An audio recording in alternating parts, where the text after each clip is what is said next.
ધાનેરામાં માલધારી સમાજના સંમેલનમાં પૂર્વ ધારાસભ્ય ગોવાભાઈ રબારીએ કહ્યું કે રસ અને સાંજવાળીમાંથી બહાર રહેજો।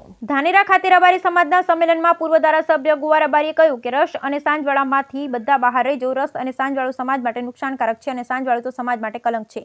ધાનેરા રાજસ્થાની બોર્ડરને અડીને આવેલા તાલુકો છે, એટલે સાંજવાળાનું પ્રમાણ વધારે છે। ગોવા રબારીએ રબારી સમાજના વડીલોને અફીણનો રસ બંધ કરવાનું કહ્યું અને યુવાનોને દારૂ પીવાનું બંધ કરવાનું કહ્યું। બ્યુરો રિપોર્ટ ભરત કડી, બનાસકાંઠા। ખૂબ અભિનંદન આલું છું, ખૂબ રાગે રહેજો અને પેલા રસ અને હોજવાળામાંથી બહાર રહેજો એ પણ મારી વિનંતી છે। એ ખૂબ જરૂરી છે આ સમયની અંદર, આ સમયની માંગ છે કે રસ ને હોજવાળું બે નુકસાન કરે છે મોટું, સમાજને કલંક લગાડે છે હોજવાળું તો, એટલે એમાંથી બધા નીકળી જજો।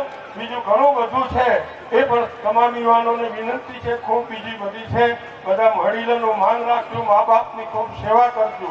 ધાનેરા ખૂબ દુઃખી થઈને મોટો થયેલો છે। 25 વર્ષ પહેલેની પરિસ્થિતિ કઈ જુદી હતી ધાનેરાની, એટલા